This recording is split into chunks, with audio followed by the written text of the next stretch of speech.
नमस्कार साथियों, कैसे हैं आप सब। आज हम आपके साथ एक ऐसी कहानी साझा करने जा रहे हैं जिसे सुनकर आपके रोंगटे खड़े हो जाएंगे।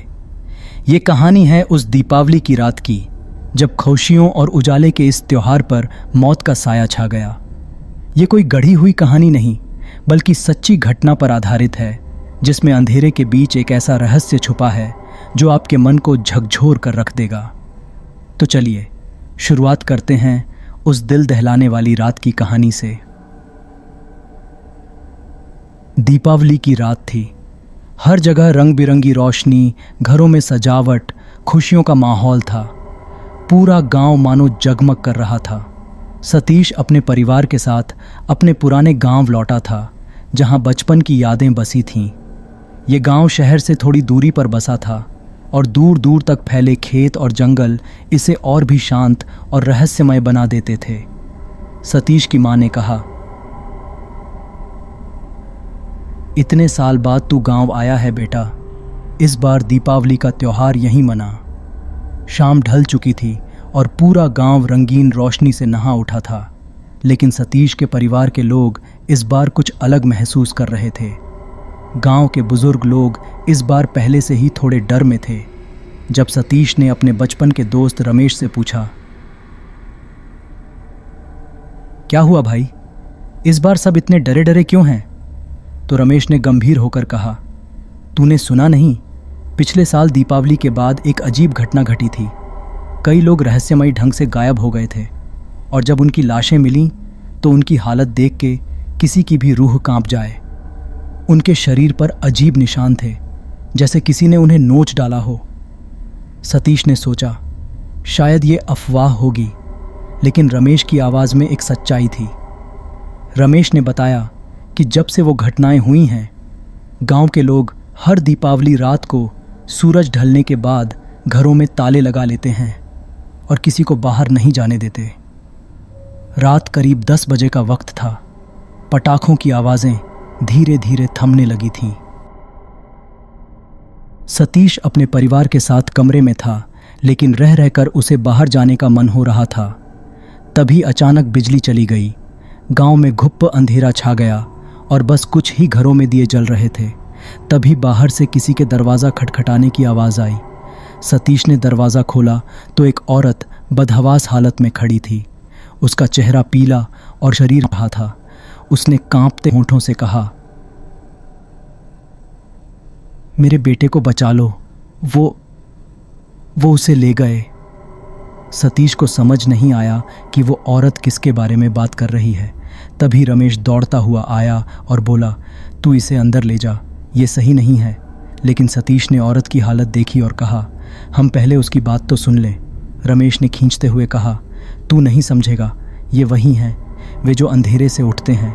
बाहर रात का अंधेरा और भी गहरा हो गया था। सतीश और रमेश ने बाहर झांक कर देखा तो सामने वाले खेत में एक आकृति दिखाई दी। वो धीरे धीरे उनकी तरफ बढ़ रही थी। उसके चलने का अंदाज अजीब था, जैसे किसी मरे हुए इंसान को ज़बरदस्ती चलाया जा रहा हो। उसके चेहरे पर एक बेजान सा भाव था। सतीश की धड़कन तेज हो गई। रमेश ने उसे पीछे खींचते हुए दरवाज़ा बंद कर लिया। तभी और भी अजीब चीज़ें होने लगीं। बाहर से अजीब अजीब आवाज़ें आने लगीं, जैसे कई लोग एक साथ गूंज रहे हों, हंस रहे हों, चिल्ला रहे हों। गांव के कुत्ते भी जोर जोर से भौंकने लगे। रमेश ने कांपते हुए कहा, यही वो हैं जिनके बारे में हमने सुना था। ये वे लोग हैं जो पिछले साल गायब हो गए थे। अब ये जिंदा नहीं, पर इनकी आत्माएं अब भी भूख से जल रही हैं। सतीश के चेहरे पर डर साफ झलक रहा था। उसने अपने परिवार के लोगों को इकट्ठा किया और सबने कमरे में ताला लगा लिया। बाहर अजीब सी खटपट और भारी कदमों की आवाज़ें आने लगीं।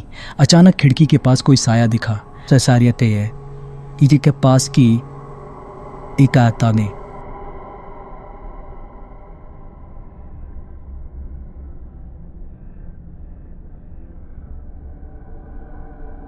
वो वही औरत थी, लेकिन अब उसकी आंखों में अजीब सी चमक थी, जैसे कोई राक्षस घूर रहा हो। उसके चेहरे पर दर्द और पीड़ा साफ नजर आ रही थी। सतीश ने देखा कि उसके हाथ में कुछ अजीब सी चीज़ थी, जिसे वो उनके घर की तरफ फेंकने की कोशिश कर रही थी। सतीश ने खिड़की बंद करने की कोशिश की, लेकिन जैसे ही उसने खिड़की बंद की वो चीज़ बाहर गिर पड़ी। वो चीज़ देखते ही सतीश के होश उड़ गए। वो एक इंसानी हाथ था, जैसे जिसे के किसी ने किसी को नोच कर तोड़ दिया हो, और साथ ही ज़मीन पर अजीब निशान थे, जैसे किसी चीज़ को खींचते हुए लाया गया हो। रमेश ने फुसफुसाते हुए कहा, ये वही हैं जो मरे हुए हैं पर लौट आए हैं। वे ज़ॉम्बीज़ हैं, वे भूखे हैं और अपने साथ औरों को जोड़ना चाहते हैं। कि सम अचानक घर के बाहर से चीखने चिल्लाने की आवाज़ें तेज़ हो गईं। सतीश का परिवार डर के मारे चुप हो गया। रमेश ने कहा, हम सब यहाँ फंस गए हैं। जब तक सुबह नहीं होगी हमें इनसे बचना है। घर में हर कोई सहमा हुआ था। तभी अचानक दरवाजे पर जोर से धमाके होने लगे, जैसे कोई बहुत जोर से धक्का मार रहा हो, और अचानक एक चीख गूंज उठी। वो सतीश की बहन थी। उसने खिड़की से बाहर देखा था और वहाँ कुछ ऐसा देखा कि उसका चेहरा ही सफ़ेद हो गया। सतीश ने हिम्मत करके खिड़की से झांका और जो उसने देखा वो रूह कंपा देने वाला था। बाहर गांव के कई लोग, जिनकी पिछले साल मौत हो चुकी थी, वहीं खड़े थे। उनके चेहरे पर खून के धब्बे, फटी हुई आंखें और अजीब सी भूख का भाव था। वे धीरे धीरे सतीश के घर की ओर बढ़ रहे थे। सतीश ने रमेश से कहा, हमें कुछ करना होगा, नहीं तो हम भी उनमें से एक बन जाएंगे। रमेश ने कहा, एक का साथ साथ है कि एक कौन नाचता है। गांव के पुरोहित ने बताया था कि अगर इस तरह की आत्माओं से बचना है तो मंदिर की घंटी बजानी होगी, पर वहां तक पहुंचना भी अपने आप में मौत को बुलाने जैसा है। सतीश ने दृढ़ निश्चय किया कि वह कोशिश जरूर करेगा।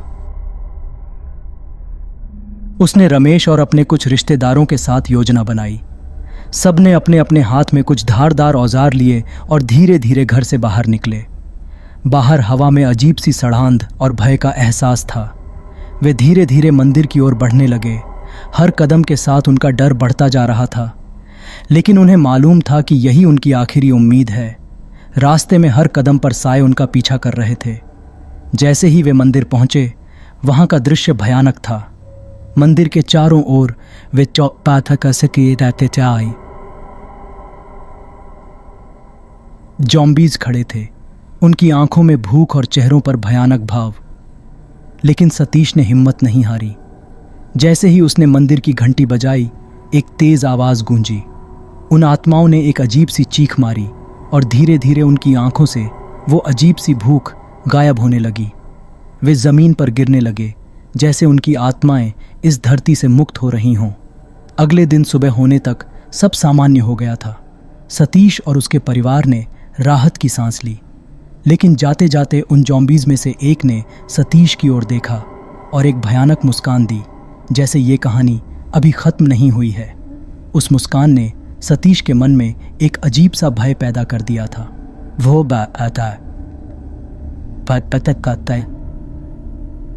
जानता था कि भले ही उन आत्माओं को शांत किया गया हो, पर वह मुस्कान कुछ और कह रही थी।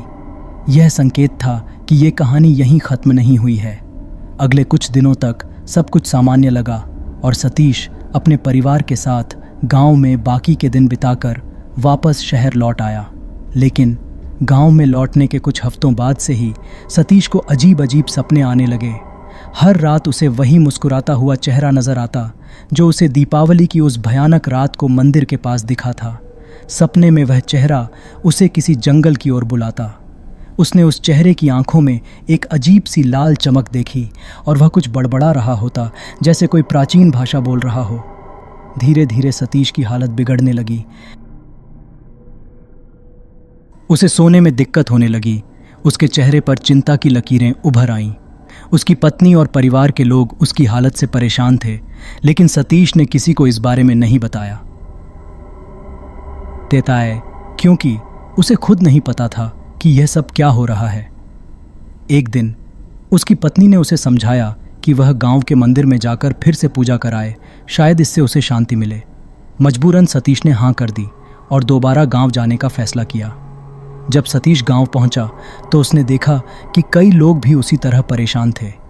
कुछ गांव वाले अब भी दीपावली की उस रात की भयानक घटनाओं के बारे में बात कर रहे थे, बुजुर्गों का कहना था कि जिस आत्मा को मंदिर की घंटी बजाकर शांत किया गया था वह वास्तव में पूरी तरह से नहीं मरी थी। वह एक ऐसी शक्ति थी जो अंधेरे में अब भी छिपी हुई थी और अगले दीपावली के मौके पर फिर से जागने का इंतजार कर रही थी। रात का समय हो चला था और सतीश मंदिर की ओर बढ़ा। वह रास्ते भर सोच रहा था कि उस रात क्या हुआ था और क्या कुछ अधूरा रह गया था।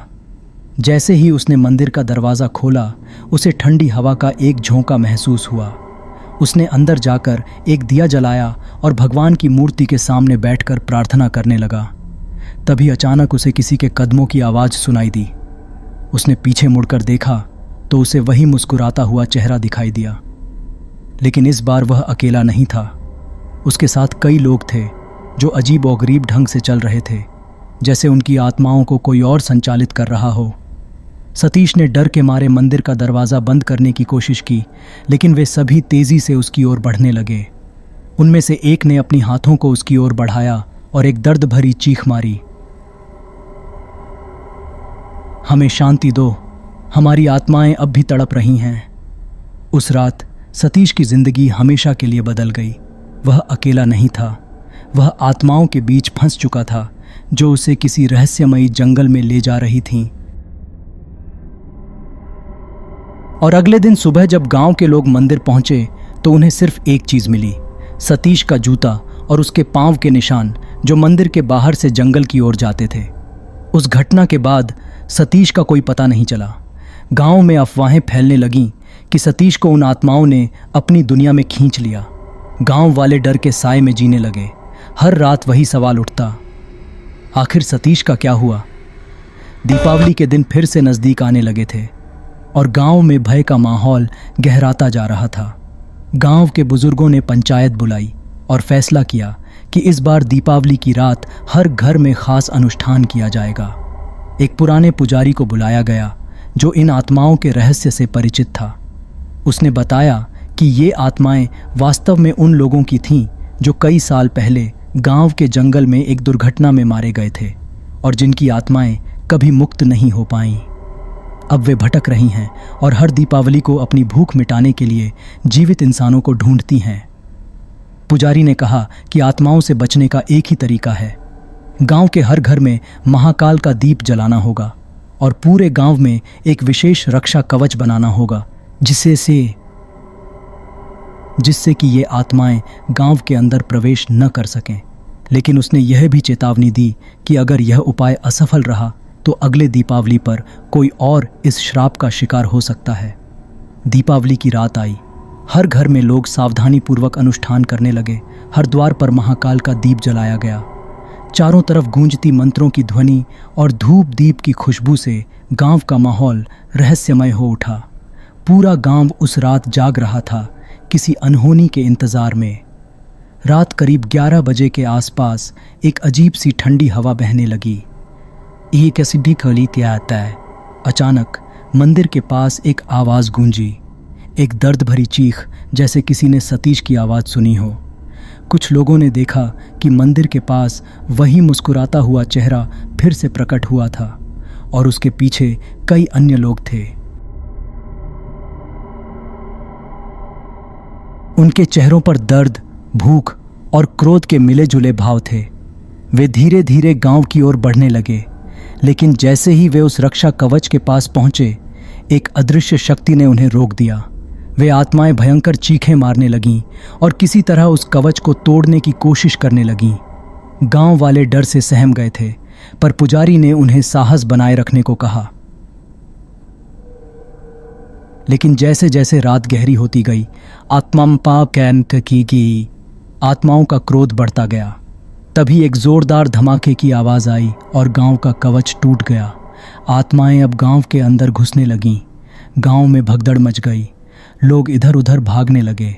तभी पुजारी ने अंतिम उपाय के रूप में महाकाल का आवाहन करने का निर्णय लिया।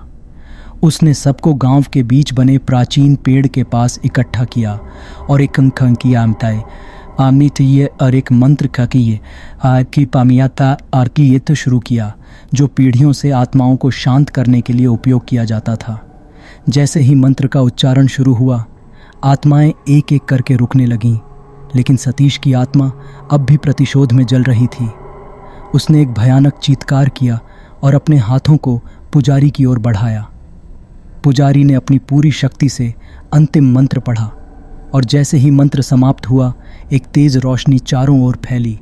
धीरे धीरे आत्माएं उस रोशनी में घुलने लगीं और अंततः सभी आत्माएं शांत हो गईं।